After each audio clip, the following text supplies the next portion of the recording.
तो छात्रों, आज का हमारा जो क्लास है वह संस्कृत से है, 10वीं वर्ग का, कक्षा 10 के लिए है। और परीक्षा की जैसे कि नज़दीक देख कर के छात्रों को संस्कृत के विषय में होने वाली कठिनाई को दूर करने के लिए नीति श्लोक पाठ, कुछ छात्रों ने कहा था कि नीति श्लोक का सर डालिए वीडियो, तो नीति श्लोक पाठ का यहाँ पर आपको जानकारी मिलेगा, उसका हिंदी और उससे आने वाले ऑब्जेक्टिव के बारे में। ये 10वीं वर्ग का 7वां पाठ है, नीति श्लोका। जैसा कि आप बोर्ड के स्क्रीन पे देख रहे हैं, अपने स्क्रीन पे नीति श्लोका।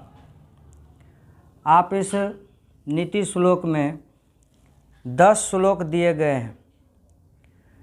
इसके बारे में कहा गया है, नीति श्लोक के बारे में ऊपर में हेडिंग इसका दिया गया है, अयम पाठः सुप्रसिद्धस्य ग्रंथस्य महाभारतस्य उद्योग पर्वणः अंश विशेषो।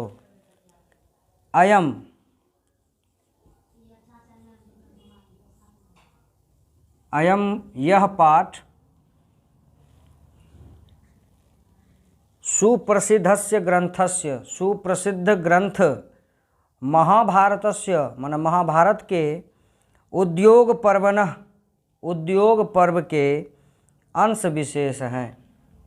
मतलब यह जो नीति श्लोक हम लोग पढ़ रहे हैं, यह सुप्रसिद्ध ग्रंथ, हम लोग महाभारत के बारे में जानते होंगे। महाभारत को वेद व्यास जी ने लिखा है और उसी ग्रंथ से उद्योग पर्व के अंश विशेष से यह लिया गया है। यहाँ पर एक ऑब्जेक्टिव आता है कि महाभारत के रचयिता कौन है, तो महाभारत के रचयिता वेद व्यास जी हैं। अध्याय 33 से 40, मतलब 33 से 40 का जो श्लोक है ये लिया गया है। रूपायाः विदुर नीते संकलितः, विदुर नीति में उसको संकलित किया गया है।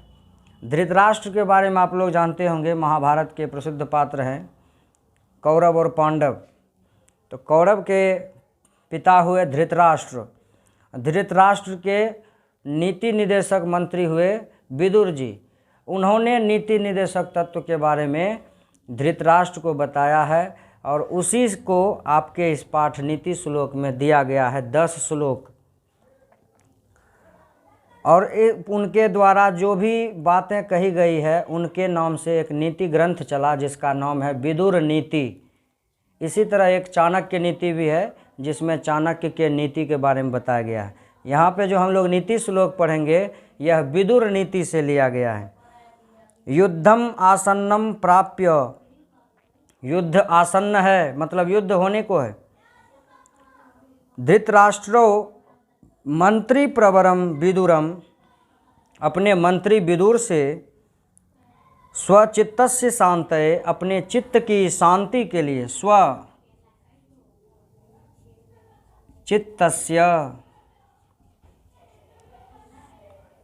स्व मन अपने, चित्तस्य मन चित्त के, शांति के लिए कांश्चित प्रश्नान नीति विषयकान पृच्छत, कुछ प्रश्न नीति विषयक के पूछते हैं।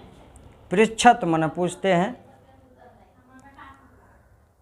तेषाम समुचित उत्तरम विदुरौ ददाति, उनका समुचित उत्तर विदुर देते हैं। तदैव प्रश्नोत्तर रूपम ग्रंथ रत्नम विदुर नीति, और वही जो प्रश्नोत्तर विदुर और धृतराष्ट्र के बीच में प्रश्न और उत्तर का जो दौर चला है उसी को संकलित करके विदुर नीति ग्रंथ नाम दिया गया है। इयम अपि भगवद्गीतेव महाभारतस्य अंगम अपि स्वतंत्र ग्रंथ रूपा वर्तते, यह भागवत गीता से महाभारत के अंग से भी स्वतंत्र रूप में वर्णित है।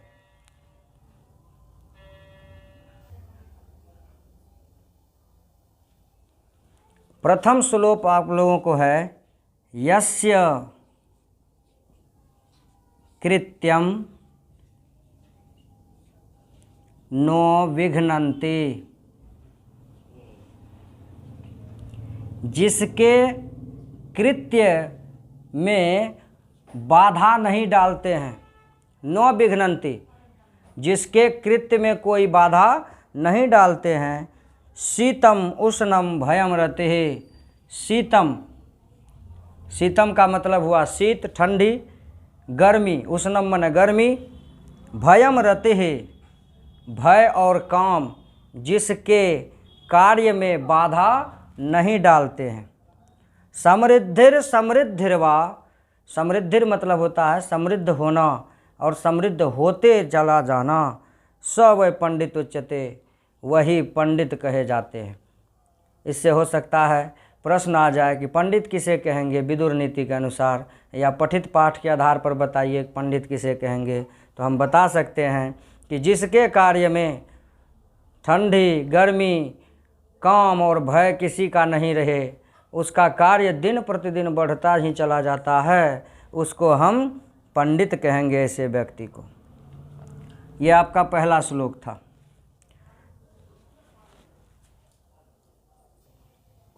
फिगर आवज तत्वज्ञः सर्वभूतानां,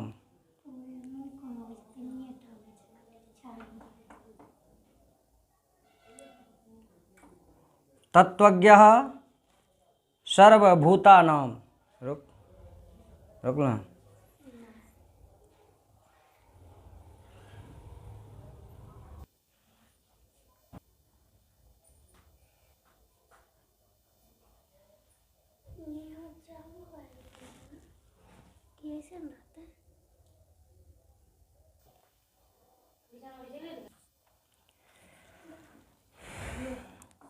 चौथा श्लोक अब देखिए।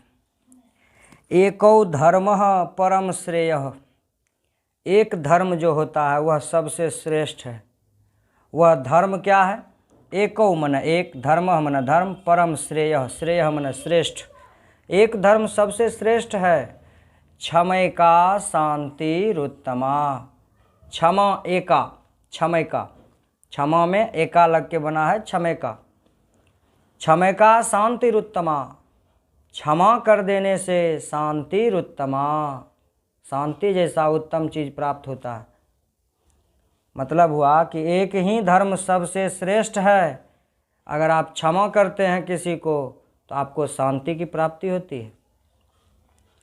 विद्या का परमा तृप्ति है, विद्या का, विद्या एका, एक विद्या से आप परम तृप्त हो सकते हैं। मतलब आप कितनों कुछ भी कर लीजिए, तृप्ति नहीं मिलेगी।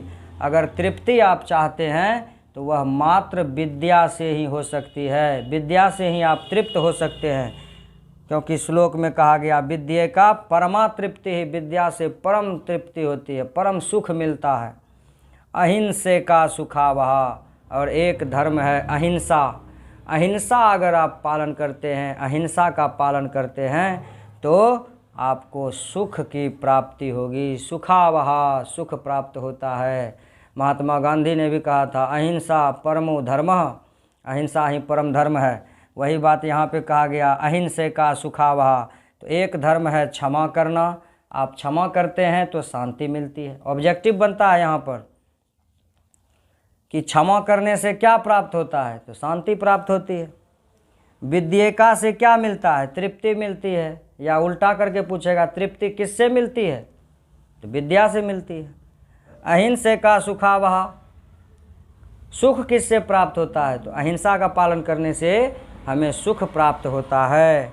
ये आपका चौथा श्लोक। अब चलते हैं पांचवा श्लोक में। सबके लिए चूँकि विदुर नीति है, ये आपके ग्रंथ, आपके इस पुस्तक में इसलिए दिया गया है क्योंकि यह सभी मनुष्यों को जानना अनिवार्य है कि हमारे लिए क्या सही और क्या गलत।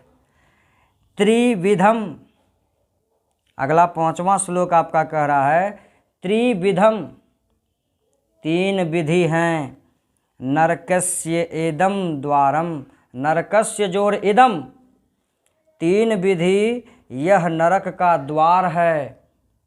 तीन विधि जो है वह क्या है? नरक का द्वार है। नाशनम आत्मनः, नाशनम माना नाश कर देता है। किसका? अपने आत्मा का। आपका नाश कर देगा, खुद आप अपना नाश कर लेंगे अगर आप 3 विधि को ध्यान में रखते हैं। ये 3 विधि आपको नरक के द्वार पर लेके चला जाएगा और आपका नाश हो जाएगा। वह कौन कौन चीज़ है? वह 3 चीज़ क्या है? तो कहा कामः क्रोधस्त तथा लोभस्त तस्माद एतत् त्रयम् त्यजेत। वह है काम, क्रोध तथा लोभ। तस्मात् एतत्, इनको, इन तीनों को त्यजेत, त्याग देना चाहिए। चाहिए अर्थ में विधिलिंग लकार का रूप चला त्यजेत। तो काम, क्रोध और लोभ को त्याग देना चाहिए। यह तीनों चीज़ किसी भी मनुष्य को उसका नाश करने का कारण है। अगर वह काम अर्थात वासना में जीवित रहता है, क्रोध करता है, लोभ करता है, तो ये 3 चीज़ उसको नाश के रास्ते पर लेके चला जाता है। उसका निश्चित नाश होगा, उसको कोई बचाने वाला नहीं है। ये विदुर नीति में कहा गया है। कुछ टेक्निकल प्रॉब्लम के कारण छात्रों को परेशानी हुई होगी। त्रिविधम नरकेस्येदम, 3 विधि से हम नरक के द्वार पर चले जाते हैं या नरक के द्वार पर हमको जाना पड़ता है। नाश नात्मनः, और अपने आप का ही नाश हो जाता है। वो पहला है काम, क्रोध तथा लोभ। अस्मात् एतत् त्रयम् त्यजेत। हम लोगों को अस्मद का रूप चला है। अहम अवाम वयम मम अस्मन मया अवाभ्याम अस्मा भी इसका अस्मद रूप कहते हैं। आप लोग याद किए होंगे छात्र लोग, तो उसमें आप लोगों को पता होगा अस्मद रूप है अस्माद एतत् त्रयम् त्यजेत। हम लोगों को इन तीनों चीज़ का त्याग कर देना चाहिए, नहीं तो यह हमको नरक के द्वार पर लेके चला जाएगा। इससे ऑब्जेक्टिव क्वेश्चन आया है कई बार परीक्षा में कि नरक के कितने द्वार हैं? तो नरक के 3 द्वार हैं। कौन कौन हैं? तो काम, क्रोध और लोभ। आगे में रहेगा इनमें से सभी। तो ये सभी नरक के द्वार हैं। सभी में चौथा ऑप्शन में चिन्ह लगा देना है। इससे क्या होता है? अगर मान लीजिए कहेंगे कि हम काम, क्रोध और लोभ से क्या होगा, तो हमारे अपने आप का नाश होगा। नाश नात्मनः। अब देखिए संस्कृत में एक बहुत अच्छी चीज़ हमारे बिहार सरकार ने किया है, शिक्षा मंत्री ने खास करके, कि अब हिंदी में प्रश्न पूछे जाते हैं। जिस समय हम लोगों की परीक्षा हुई थी, आज से कुछ ही वर्षों पहले 2008 में हमने मैट्रिक दिया है, तो उस समय संस्कृत में प्रश्न पूछे जाते थे और छात्र को संस्कृत में जवाब देना होता था। लेकिन आज पद्धति को बदला है और हिंदी में क्वेश्चन पूछे जाते हैं, प्रश्न पूछे जाते हैं और उसका जवाब भी हिंदी में देना होता है। ये बहुत अच्छी बात है। आप अगर किताब को बढ़िया से पढ़ लेते हैं, उसका हिंदी अनुवाद रूपांतरण जान जाते हैं, तो हमको नहीं लगता है कि आप परीक्षा में किसी भी संस्कृत के प्रश्न को छोड़ करके आ पाइएगा। इसलिए ध्यान से पढ़िए।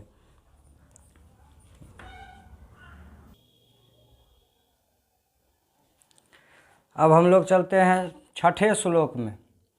किताब में देखिए कितना बढ़िया से नंबरिंग किया गया है कि षड मने भी 6 और नंबर भी श्लोक का 6ठा। षड दोषाः, षड मने संस्कृत में 6 होता है, आप लोग जानते होंगे। दोषाः मने दोष होता है। पुरुषेणेह हातव्या भूतिम इच्छता। 6 दोष पुरुषों को उसके इच्छा को, भूतिम, भूत हम लोग सभी जानते हैं।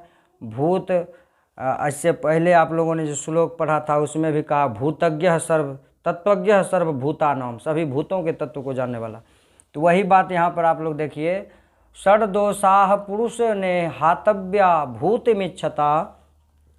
निद्रा, तंद्रा, भय, क्रोध, आलस्य, दीर्घ सूत्रता, ये आपका श्लोक है। 6 दोष पुरुषों को, 6 दोष पुरुषों को हातव्य भूतिमिच्छता, उसकी इच्छा को हत्या कर देता है, उसकी इच्छाओं को मार देता है।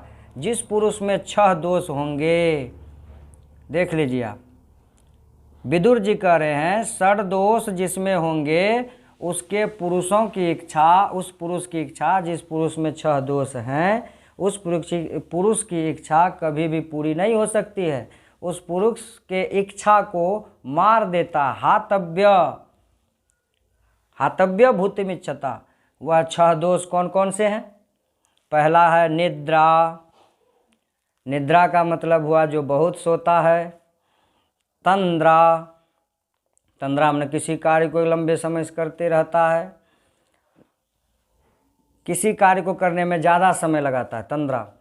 भयम, जिसको डर लगता है, जो क्रोध करता है, और आलसी जो है, और दीर्घ सूत्रता, जो किसी काम को लंबे समय तक करता रहता है। ऐसे व्यक्ति को कभी भी उसकी इच्छा पूरी नहीं होने देता है ये 6 दोष। इससे भी ऑब्जेक्टिव आता है पुरुष के कितने दोष हैं? 6 दोष हैं। कौन कौन से हैं? निद्रा, तंद्रा, भय, क्रोध, आलस्यम, दीर्घसूत्रता। ये 6 दोष पुरुष को कभी भी उनके मनोकामना को पूरा होने नहीं देते हैं। इसलिए इन 6 को त्याग देना चाहिए। सत्येन रक्षते धर्मो विद्या योगेन रक्षते। इससे 4-5 ऑब्जेक्टिव निकल के आता है। ध्यान से इस वीडियो को, इस श्लोक को आप ध्यान से देखिएगा। सत्येन रक्षते धर्मो विद्या योगेन रक्षते। सत्येन, बालकेन, बालक शब्द रूप चला यहाँ पर। बालकेन तृतीया विभक्ति, सहार्थे तृतीया। सत्य से धर्म की रक्षा होती है। सत्य से धर्म की रक्षा होती है। ऑब्जेक्टिव, सत्य से किसकी रक्षा होती है? धर्म की।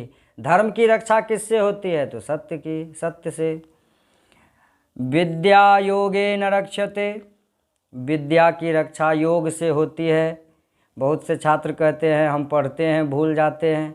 आपने योग नहीं किया। योग का मतलब जो पढ़ा उसको फिर से नहीं पढ़ा, पढ़ के एक बार छोड़ दिया। तो विद्या, घोषंत विद्या, विद्या घोषने की चीज़ है। जितना बार घोषिएगा उतना याद रहेगा।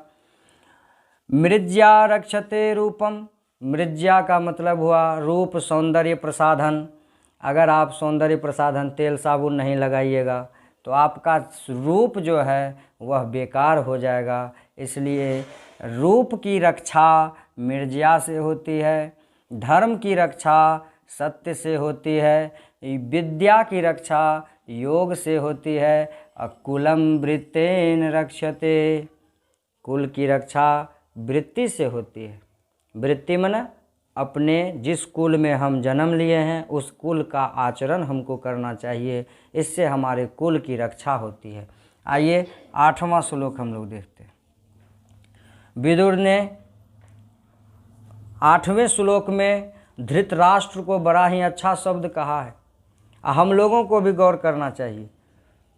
सुलभाः पुरुषा राजन् सततं प्रियवादिनः अप्रियस्य तु पथ्यस्य वक्ता श्रोता च दुर्लभः। सुलभा पुरुषा, सुलभ मन जो अच्छे से प्राप्त हो जाए, आसानी से प्राप्त हो जाए। राजन, संबोधन कर रहे हैं धृतराष्ट्र को, हे राजन, ऐसे पुरुष आपको सुलभ ही प्राप्त हो जाएंगे। सततम प्रियवादिनः, जो हमेशा, सतत मन हमेशा, हमेशा जो प्रिय बोलते होंगे, ऐसे पुरुष आपको आसानी से मिल जाएंगे। लेकिन अप्रियस्य तु पथस्य, तू तम अंतु का रूप चला यहाँ पे तू। अप्रियस्य, लेकिन जो अप्रिय बोलने वाला है, अप्रिय के तू पथस्य, जब तुम पथिक बनोगे, अगर आप गलत रास्ते पर चलेंगे तो आपको ना बोलने वाला होगा ना सुनने वाला मिलेगा। मतलब अगर हम गलत करते हैं तो ना मेरा कोई वक्ता होता है, ना मेरा कोई श्रोता होता है, ना हमको कोई बोलता है ना कोई सुनता है। दोनों दुर्लभ है। इसलिए राजन, जब भी आपसे जब लोग बोलना बंद कर दे, जब आपको कुछ कहना बंद कर दे, तो समझ जाइए कि आप गलत रास्ते पर चल निकले हैं। इसलिए सुलभा पुरुषाः राजन सततम प्रियवादिनः, हे राजन ऐसे पुरुष आपको आसानी से मिल जाएंगे जो प्रिय बोलते हैं, हमेशा मधुर बोलते हैं। लेकिन ऐसे ऐसे बोलने वाले और सुनने वाले बड़े ही दुर्लभ प्राप्त होते हैं, जो अप्रिय बोलते हैं और प्रिय सुनने वाले और बोलने वाले दोनों दुर्लभ हैं। क्योंकि दुनिया में कोई ऐसा मनुष्य नहीं है जो अपनी बुराई खुद सुने या अपनी बुराई कहे, ऐसा व्यक्ति बड़ा दुर्लभ है। चलिए अब नवम श्लोक में हम लोग चलते हैं। पूजनीया महाभागाः पुण्याश्च गृहदीप्तयः। पूजनीया, पूजने योग्य है। महाभागा, महाभागा गृह लक्ष्मी को कहा गया है, स्त्री को कहा गया है। भागा अगर पुरुष रहता तो महाभाग होता। महाभागा पुण्याश्च गृह दीप्तयः, जिसके पुण्य प्रताप से घर प्रदीप्त होता है। किसी भी घर की शोभा नारी होती है, इसलिए तो नारी को गृह लक्ष्मी कहा गया। घर की वह लक्ष्मी है, क्योंकि उसी नारी के पुण्य प्रताप से घर जगमगाता है, गृह दीप्त होता है। गृह दीप्तयः, घर जगमग होता है, रोशन होता है उसी स्त्री के पुण्य प्रताप से। इसलिए ऐसी स्त्री जिसके पुण्य प्रताप से घर जगमग करे वह पूजने योग्य है। पूजने का मतलब ये नहीं है कि थाली लेके उसका आरती उतारेंगे। पूजने का मतलब ये है कि उसको सम्मान देंगे। आप लोग सुने होंगे, यत्र नार्यस्तु पूज्यन्ते रमन्ते तत्र देवता। जहाँ नारी की पूजा होती है, जहाँ नारी की पूजा होती है वहाँ पर देवताओं का निवास होता है। तो वही बात यहाँ कहा गया, पूजनीया महाभागा पुण्याश्च गृहदीप्तयः स्त्रियः श्रियो गृहस्योक्ता। स्त्रियः अंतिम में आपको पहले बोल दिए हैं। महाभागा का मतलब गृह लक्ष्मी। स्त्रियः, स्त्रियः श्रियो, श्री मन लक्ष्मी, श्री का रूप चला है, दिखाई दे रहा उधर, श्री मन लक्ष्मी। एक और चैनल इसके अतिरिक्त है शिवा एजुकेशन का, और चैनल है जिस पे अध्यात्म की बात रखी जा रही है। उस पे भी एक आध वीडियो गया है। अभी वीडियो बनाने की शुरुआत हुई है। होगा तो अध्यात्म के बारे में अगर कुछ जानकारी चाहेंगे तो आप कमेंट्स कर सकते हैं, पूछ सकते हैं। जहाँ तक जानकारी होगी बताने का प्रयास, क्योंकि अध्यात्म और ज्ञान विज्ञान का जो भी है विषय वह अथाह खजाना है, आज तक उसका कोई पार नहीं पा सका है। इसलिए श्री मन लक्ष्मी होता है। चलिए हम विषयांतर नहीं होंगे। श्री मन लक्ष्मी, यही का श्री का रूप चला है तो श्रियो हो गया है। स्त्रियः श्रियो, स्त्री लक्ष्मी है। गृहस्योक्ता अस्त अस्माद रक्षया। यहाँ पर देखिए यही संस्कृत की विशेषता है, क्योंकि यहाँ तो विभक्ति का लोप हो जाता है। गृहस्योक्ता, गृहस्योक्ताः तस्माद, ये जो स्व देख रहे हैं आप, यह विसर्ग के बदले में आया है। गृहस्योक्ताः तस्माद, तस्मात का संधि विच्छेद होकर के यहाँ पर दो बन गया है, क्योंकि आप लोग जानते हैं कि उसी वर्ण के तीसरे वर्ण में बदल जाता है।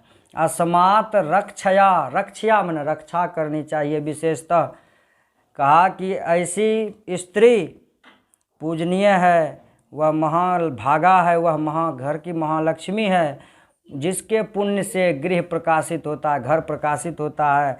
स्त्री लक्ष्मी है, वह घर को संभालने वाली है। गृहस्योक्ता, गृह लक्ष्मी है वह। इसलिए तस्माद, तस्य तयोते साम तस्मिन तयोते सी, उसी का पंचमी विभक्ति का रूप है तस्माद। सहतोते तम तो तान तेन ताभ्याम ते भी तस्मय ताभ्याम ते भी, उसी का रूप चला है यहाँ पर, तो तस्माद हुआ है। गृहस्योक्ता तस्माद रक्षया, विशेषतः वह घर की लक्ष्मी है, इसलिए उसकी रक्षा विशेष रूप से करनी चाहिए। स्त्रियों की रक्षा विशेष रूप से करनी चाहिए, क्योंकि वह घर की लक्ष्मी है, उसी से तो घर की शोभा है, सुंदरता है। अब अंतिम श्लोक विदुर नीति से लिया गया है। अकीर्तिम विनयो हन्ति। अकीर्तिम,